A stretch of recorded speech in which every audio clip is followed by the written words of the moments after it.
Olá, Santana. Olá, ouvintes.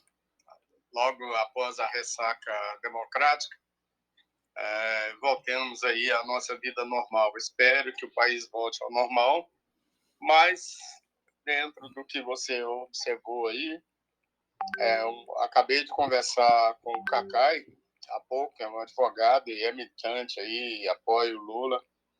Ele me falou que o seguinte, mais ou menos: a direita vai dar trabalho, porque em torno de 20, 25% entre bolsonaristas e direita representa esse universo, entre 20 a 25%. Essa direita não tem vergonha mais de pôr a cara. E ela vai estar o tempo todo se manifestando.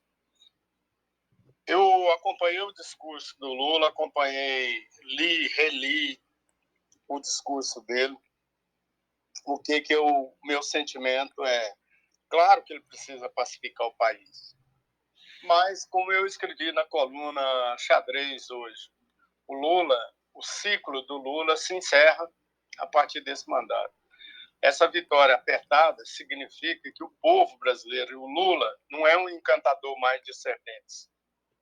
E aquele ciclo virtuoso que o acompanhou por 2 décadas aí de política, ou mais, ele perdeu. Tanto é que o discurso dele ontem foi um discurso voltado para a mídia. Ele não foi um discurso para dizer assim: olha, eu vou procurar fulano, vou procurar a direita, vou conversar. Não. Ele falou em conciliação, que quer conciliar, que quer aproximar e tudo. Mas não é só o Lula. O PT está com gosto de sangue na boca e a faca entre os dentes. Não é o Lula, é o petismo. Porque o petismo segue o Lula. O petismo segue a ideologia. Há que se fazer uma distinção entre esses dois entes que está aí dentro da esquerda, liderada pelo Lula. O Lula precisa fazer um bom governo, ele precisa pacificar o país para entrar para a história. Não adianta a mídia tentar sustentá-la, a mídia internacional, porque ontem o discurso dele foi voltado mais para o público externo do que para o público interno. Isso significa que ele quer ter protagonismo. Mas tem um detalhe que é diferente de quando o Lula ganhou em 2002. Qual é o detalhe? O detalhe é o seguinte: a esquerda que varreu na América Latina todos os países agora, principalmente do Cone do Caribe para cá, tudo é esquerda. Mas só tem um detalhe. Então, a população que votou nessa esquerda, em cima desse discurso, está todo mundo está revoltado contra o governante. Ou seja, vamos começar lá. Chile, maior quebra-pau. Ontem já teve derrota. A intenção, como é que chama? A intenção de voto, que era uma, reverteu em processo negativo. Ou seja, não consegue mais sustentar dentro de um discurso. Argentina em frangalhos. Nem o peronismo está conseguindo acalmar o povo. O Brasil, vamos ver o que vai dar. Venezuela não pode dizer. Colômbia, Peru, está todo mundo. A esquerda ganhou da América Latina, realmente. Isso é um alerta para o sistema capitalista que a democracia falhou. Tanto é que nós não conseguimos, o centro democrático não conseguiu formar um candidato. Nem Tebet, nem Dória, nem Ciro não conseguiu levantar um candidato. Ficou uma polarização o tempo todo. Mas o que eu quero dizer com isso é o seguinte: o Lula não vai ter vida fácil. Primeiro que ele não vai ter maioria no Congresso. O Congresso foi eleito maioria conservadora. Claro que vai ter negociação, claro que vai ter corrupção, não tem como. Ainda mais um Congresso. Gente, o Congresso brasileiro é o brasileiro. É o brasileiro. Porque o deputado é desonesto. Não, nós somos desonestos. Nós somos desonestos. Porque se fôssemos pessoas esclarecidas, pessoas honestas, nós não colocaríamos no governo e no Congresso pessoas corruptas. E colocamos todas as vezes, toda eleição, a mesma ladainha. Porque é corrupto, porque não sei o quê. O Lula conhece a natureza humana, ele sabe disso, ele vai ter que negociar ponta a ponta. Detalhe, só que dessa vez não tem mensalão. Existem redes sociais, existe uma direita organizada, existe um bolsonarismo aí com a faca entre os dentes. Então, não vai ser vida fácil. Essa pacificação vai demandar muita conversa, muito. Esse negócio do discurso que é feito, porque os índios, porque os negros, porque as comunidades LGBT, porque não se esquece. Não vai ser do jeito que o povo está pensando. Não vai. A não ser que haja uma contra-revolução aí, sei lá, o Lula consiga aprovar mecanismos na lei que vai aí forçar o cidadão a se enquadrar. Por exemplo, esse negócio de regulação de mídia não vai ter. Regular internet, impossível. Outra coisa, o Lula vai indicar mais 3, se eu não me engano, 2 ou 3 ministros da Suprema Corte. O Congresso não vai mais passar pano na escolha desses ministros, porque o ativismo, se continuar o ativismo político da Suprema Corte, dos tribunais superiores, a justiça vai para o brejo. Aí sim nós teremos problemas. Mas se o Lula conseguir conciliar o Congresso com os interesses do país, e não do jeito... Porque o Lula que fez a campanha, o que vai assumir em janeiro vai ser outro. Foi igual o Bolsonaro. Pode gostar desse que eu estou te falando. Foi igual o Bolsonaro, né? O início... Vai ser outro. É completamente diferente o que o Bolsonaro falou do início do governo dele e como é que terminou melancolicamente, entendeu? E o Congresso sabe disso, tá careca de sabe, eles sabem que vão ter que ir lá bater na porta. O Lira já foi, amigo. O Centrão já abriu as pernas, pô. Já chegou pro Lula aí. Aquela atitude do Lira sinalizou o seguinte: nós estamos aqui, aquilo que você falou, vai ter que passar pela gente, tá certo? Então não foi. Por exemplo, eles não querem que mudem o orçamento secreto. E aí, eu quero ver como é que o Lula vai fazer isso. Porque o governo hoje não tem, o presidente da República não tem controle sobre o orçamento. O orçamento, principalmente das emendas impositivas e das emendas parlamentares, o governo não tem controle nenhum. Ele quer um instrumento político que o governo tinha. Então, eu vou liberar suas verbas, mas... Vota em mim, vota comigo. Preciso que você vote, né? Aí, eu preciso do projeto tal. Acabou. Ou você acha que os deputados vão abrir mão e devolver isso para o presidente? De mão beijada, nunca. E outra coisa, o Congresso, nós estamos vivendo um semipresidencialismo. Esse semipresidencialismo passa totalmente pelo Congresso. O Bolsonaro não tinha saída. Ou ele negociava, ou ele tinha um impeachment. Não tinha jeito. Ele negociou. Ao negociar, ele criou um mecanismo novo dentro do Congresso, que é esse orçamento secreto. O deputado não precisa dar explicação nenhuma. E aí, meu chapa, só Deus na causa. Bom. Ou você acha que quando o sujeito começa a contar dinheiro, ele não muda a personalidade? Ainda mais aqui nesse país, entendeu?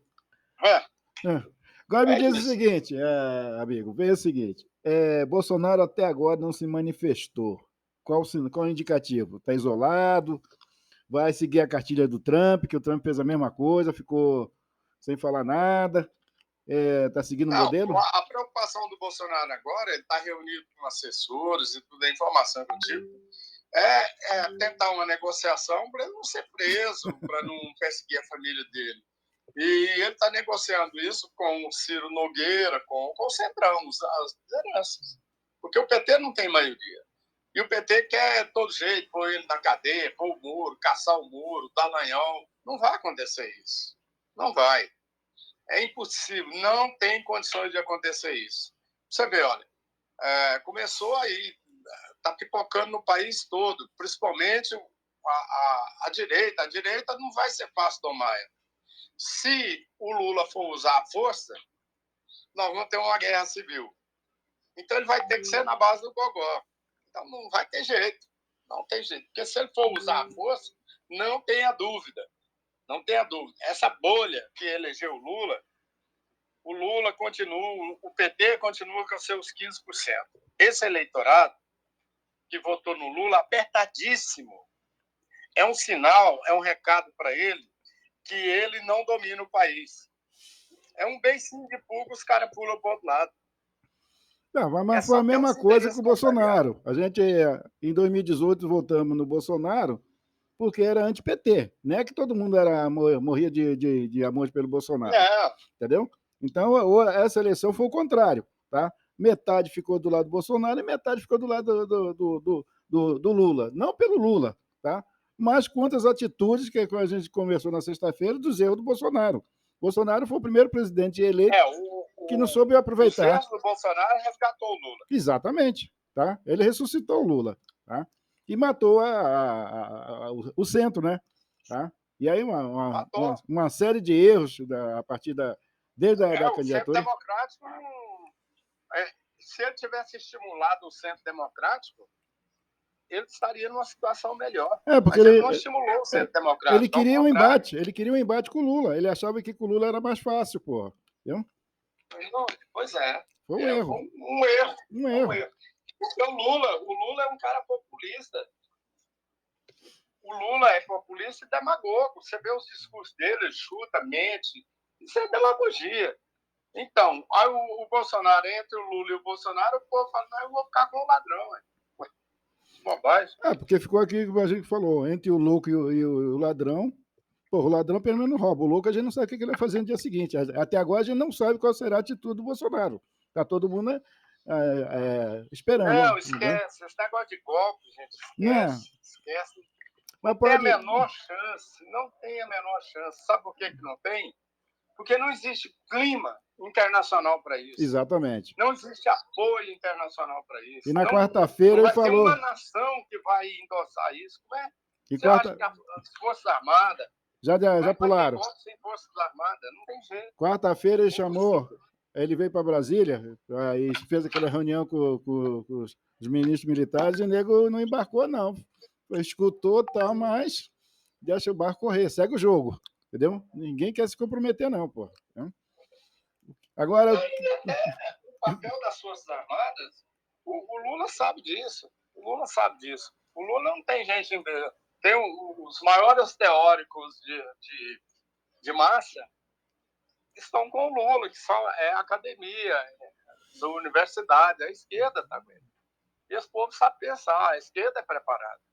O Roberto Marinho dizia o seguinte, quando os militares reclamavam para ele lá dos ataques, às vezes, das análises, o presidente, acho que foi o Costa Silva, foi um desses aí.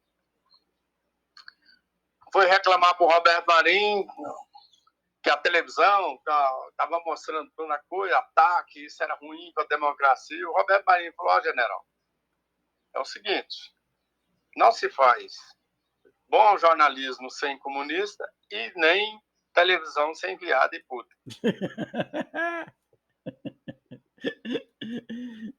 Eita! Então, aí, vou fazer o quê? Então é isso. Não se faz. Os teóricos que estão ao lado do Lula hoje são as melhores cabeças que o país tem para pensar em termos de manipulação de massa. Então não tenha dúvida. Mas tem o Congresso no meio disso, se for realmente um regime democrático. Eles têm, Venezuela. Não, Brasil não é Venezuela, não é Peru, não é Colômbia, não é Chile, não é Argentina. O Brasil é um país de área continental. É um país que tem uma força econômica muito forte, não é centrada em petróleo, em coca, ou exportar grão, não. O Brasil é maior do que isso, muito mais. O Brasil é produtor, tem minérios, tem riqueza imensa, e tem esse interesse aí da Amazônia. Porque o índio, porque não sei os povos das florestas, aquele discurso de esquerda chato, meu Deus do céu. Quando eu vi o Lula lendo aquilo, eu falei, nossa senhora, eu já sei até quem escreveu. Não. Mas ele tinha que fazer. Martins, Mas ele tinha que fazer. Desse povo. Entendeu? Povo indígena, meu Deus do céu. Mas olha o que está pegando pro Bolsonaro. É o seguinte, como é que vai sustentar aquele povo lá? Com cesta básica? Vai deixar as ONGs estrangeiras entrar lá e arrebentar tudo? Eu sou contra esse garimpo predatório que faz da Amazônia. Eu sou contra o desmatamento desenfreado. Não existe não tem necessidade de desmatar uma árvore hoje. Nós temos terra degradada, pastagem, tem tudo para fazer agricultura. Aqui na minha região mesmo, muita gente que mexia com leite hoje tinha 50 alqueires de terra plana, pastagem degradada, dando prejuízo. O que ele fez? Simplesmente pegou empréstimo, arou tudo, comprou trator, está produzindo soja e milho. Então, é isso que o país precisa. Não precisa, nesse ponto, o Lula tem razão, não precisa arrancar uma árvore, não precisa de nada. Então, sim, tem que combater o desmatamento na Amazônia, esses madeireiros, tem que tirar esse povo mesmo. Porque senão, daqui a um tempo, nós vamos virar um deserto. Então, aí as gerações futuras, daqui 50 anos, o que vai virar isso? Aqueles montinhos de área verde lá num canto. E o solo da Amazônia é pobre. Ele é pobre, ele precisa ser oxigenado e fertilizado com a própria floresta. Se você tira a floresta, o solo empobrece. Então, assim, é uma bobagem. O povo é porque não tem informação. E não interessa para os veículos de comunicação, de um modo geral, levar informação de qualidade esclarecedora, porque isso não vem de jornal, não dá leitura. Então, a gente tem que ler isso no meio acadêmico, nas discussões, entre cientistas. Então fica uma coisa da elite. Então, isso que está em jogo no Brasil. Porque o Lula, gente, o Lula é um pequeno burguês. Aliás, é um grande burguês agora, porque tem um patrimônio fantástico. Então, o Lula é um bom vivan. Ele não quer saber negócio de comunista, esses trem, não. Ele sabe que no Brasil não funciona isso. Primeiro que não tem as Forças Armadas. As Forças Armadas, hoje, as Forças Armadas, principalmente o Exército, sabe de onde vem o grosso da tropa do Exército? Ou os oficiais vêm dos filhos da classe média, e a tropa subalterna vem tudo do povo. Vem tudo do povo, da massa. Vem da massa. Como é que você vai fazer revolução com esse pessoal? Se o interesse deles é a família, ele olha para a família, ele não olha para o Estado. Por mais generoso que o Estado fosse com as Forças Armadas, há um componente, a raiz, o brasileiro é muito ligado à família, ligado. Por que o Lula falou em Deus ontem? Falou que, graças a Deus, falou muito em Deus. Por que tinha bandeira no fundo? Ele quer, um simbolismo por trás disso. As bandeiras vermelhas, a tendência das bandeiras vermelhas de manifestação, vão acabar. Que tiver, a tendência delas é ir desaparecendo. Só vai ficar do Flamengo, cara. Só vai ficar do Flamengo. Do Flamengo vai ficar vermelho e preto, não vai sumir. O Lula percebeu, e o seu entorno, ele percebeu o seguinte: se continuar com esse discurso anacrônico, atrasado, dessa esquerda atrasada, não adianta. A tendência no mundo são os regimes mais fortes. Então, esse negócio de querer que uma minoria vá mandar na maioria não existe, meu Deus do céu. Não existe. Falar que porque a comunidade LGBTQ+, vai ter precisa mais proteção, precisa mais isso. Aí fica a maioria refém de uma minoria, não tem lógica, não faz sentido. É inverter. Tem que criar a educação e entender que essas pessoas fazem parte da nossa vida. São pessoas normais como a gente, trabalha, sonha, entendeu? Isso é uma opção individual. Então, não é uma questão de Estado. Se o Estado for interferir nisso, vai dar problema. Vai. Porque ao invés de unir, começa a dividir. Eu tomo como base, eu trabalho numa redação onde a maioria dos profissionais são bissexuais ou homossexuais. Convivência das melhores do mundo, não tem nada, são profissionais competentes, inteligentes, pessoas inteligentes, que eu tenho o maior prazer de conversar, falar sobre livros, discutir sobre ideologias, e não. Então, eu não sei qual é o problema, porque o Estado tem que interferir nisso, tem que dar educação para o povo, entender que essas pessoas, a vida é delas, não é do Estado. Claro que tem que combater o preconceito, a homofobia. Eu acho isso uma idiotice. Santana e caros ouvintes, nos anos 80, presta atenção que eu vou dizer. Em 80, aliás, no início dos anos 90, em 92, teve um concurso de Miss Gay. Eu fui jurado durante 3 dias. Olha onde eu corri. Nossa, então todo mundo ficava escandalizado. Isso em 92. Nunca tive problema nenhum. Na formatura do meu sobrinho, a gente contratou um grupo de drag queens para poder abrilhantar a festa. Foi o maior sucesso do mundo. E daí, qual é o problema? Então, é uma idiotice achar que ficar com essa porque é ideologia, porque é homofobia, porque é isso politicamente correto. Isso é que divide a nação. Então, esse é o desafio do Lula.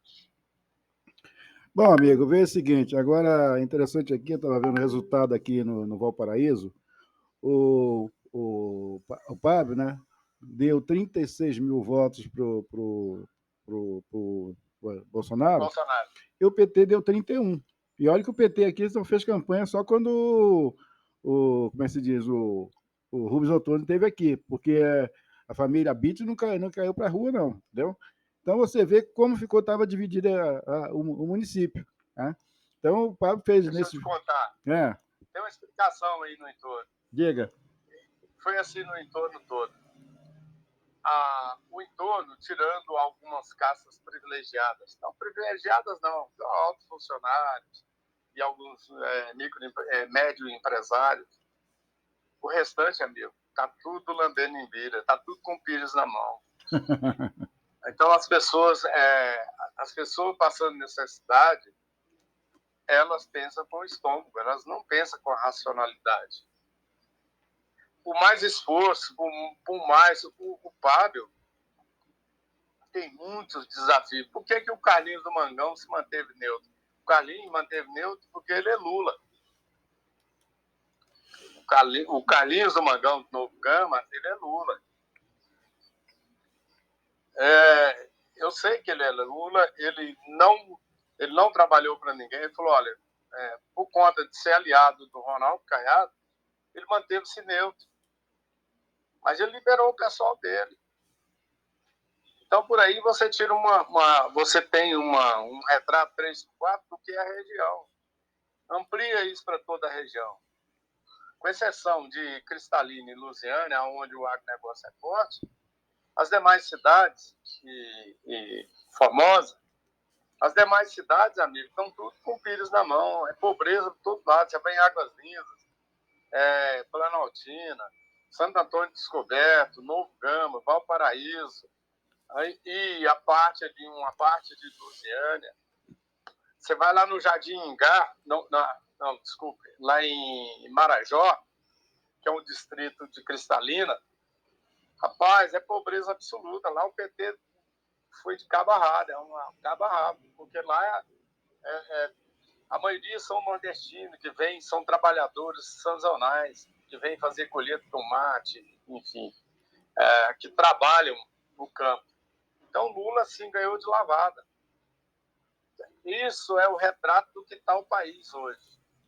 Então, claro que a pandemia atrapalhou muito o país. Não o país, não, o mundo todo. Você vê a Inglaterra, a Europa, que está em convulsão, todo mundo. Então, em todos os lugares. Nós até estamos numa posição melhor, porque aqui não vai nevar. Você imagina a Europa agora no inverno, Sem carvão. sem o gás da Rússia, Aí, carvão. para acontecer e tudo. Você vai ver o tanto de problemas. Então, há o Bolsonaro, além dele por si só ser um desastre, ele ainda enfrentou uma situação adversa, coisa que o Lula não enfrentou em 2002, no seu primeiro e segundo governo. Agora ele vai enfrentar problemas, porque primeiro ele tem que unir o país. Quando ele assumiu, não tinha isso.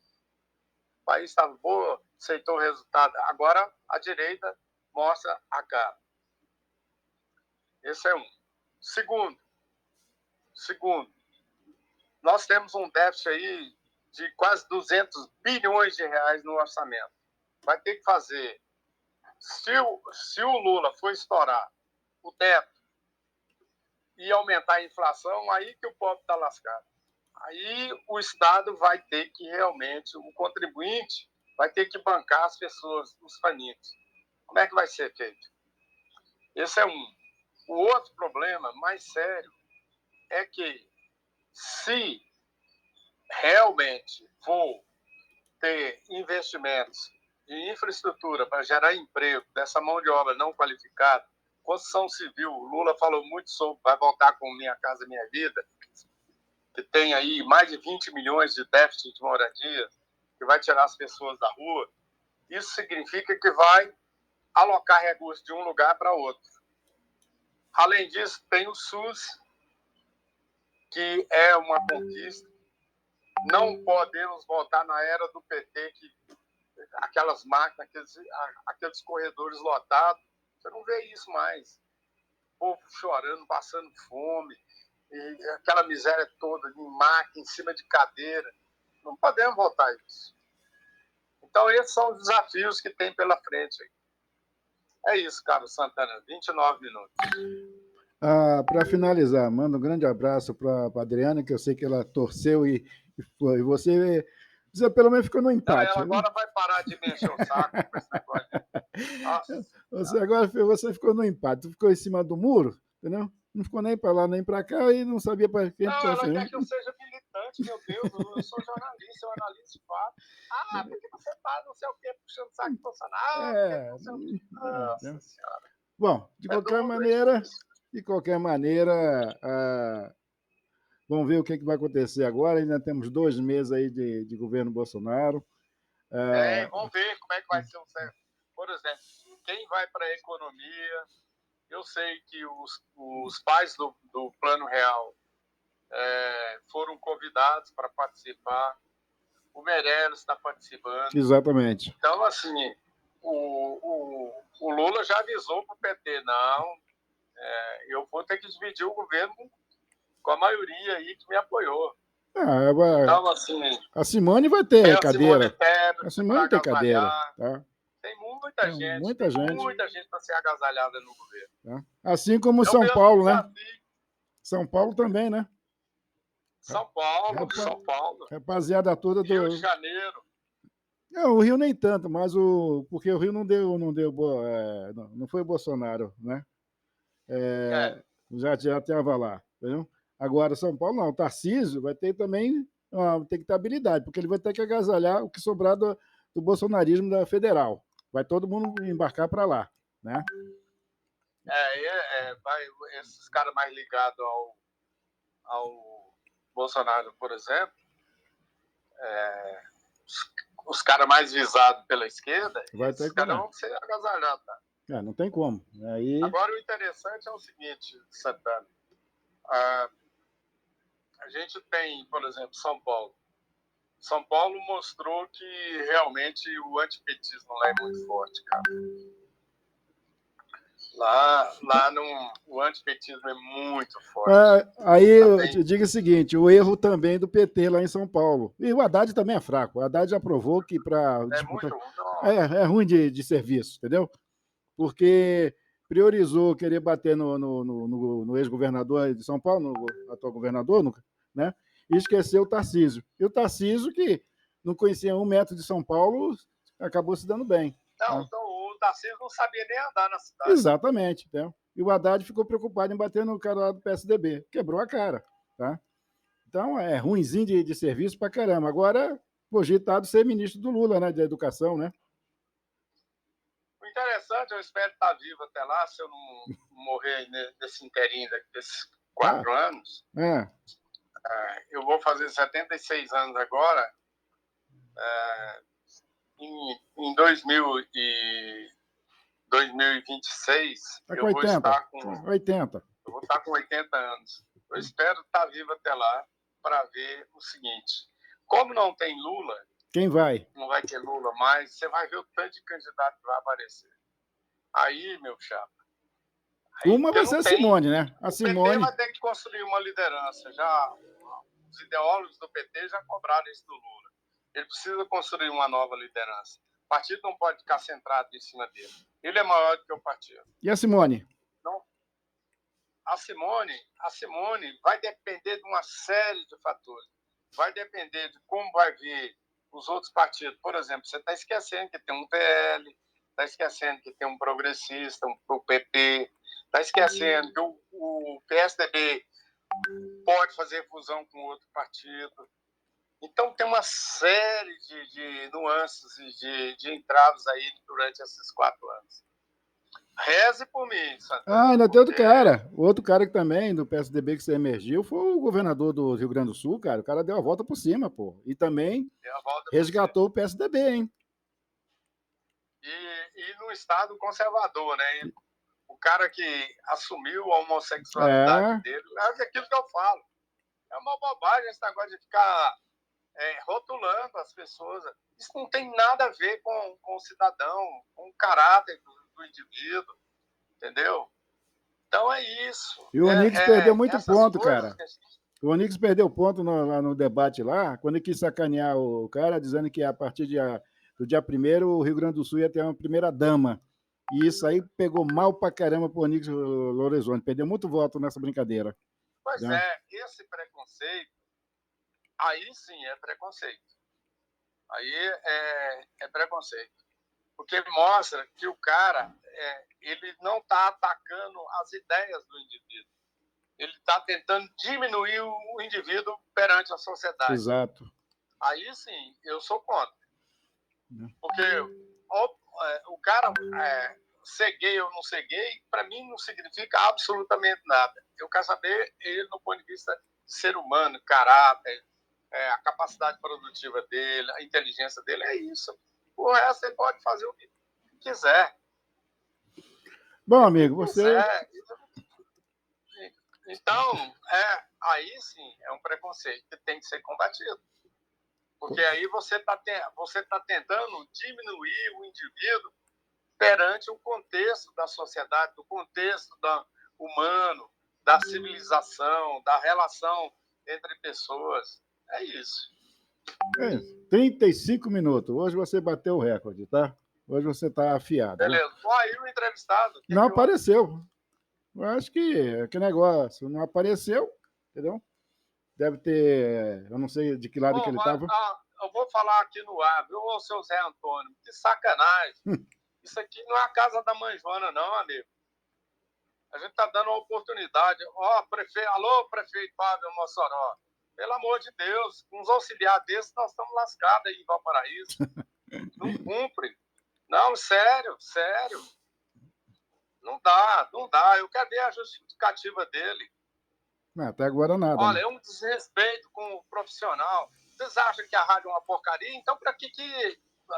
Olha, eu vou provar para esses caras o que é um rádio bem feito, um jornalismo bem feito. Uma sacanagem. Eu acho isso um desrespeito. É um absurdo um negócio desse, Santana. Não podemos aceitar isso a terceira vez. Não, amigo, não dá. Desculpa a minha indignação, mas não acontece isso nunca. As pessoas têm que ter respeito pelos profissionais que têm. A hora chega, cara. Isso. Vamos lá, a hora chega, aí vamos ver o que vai dar, entendeu? Um abraço, até amanhã. E amanhã a gente vem aí com as repercussões agora, essa segunda-feira que o país começa Muita hoje. coisa, não. Agora Entendeu? vai ter escolha do presidente da Assembleia Legislativa de Goiás, secretariado de Ronaldo Caiado, vai ter muita coisa. Agora destrava tudo. Ok. Um abraço e até amanhã. Dá um abraço para Adriana. Tá? Então, falou. Tchau, tchau. Abraço. Fui.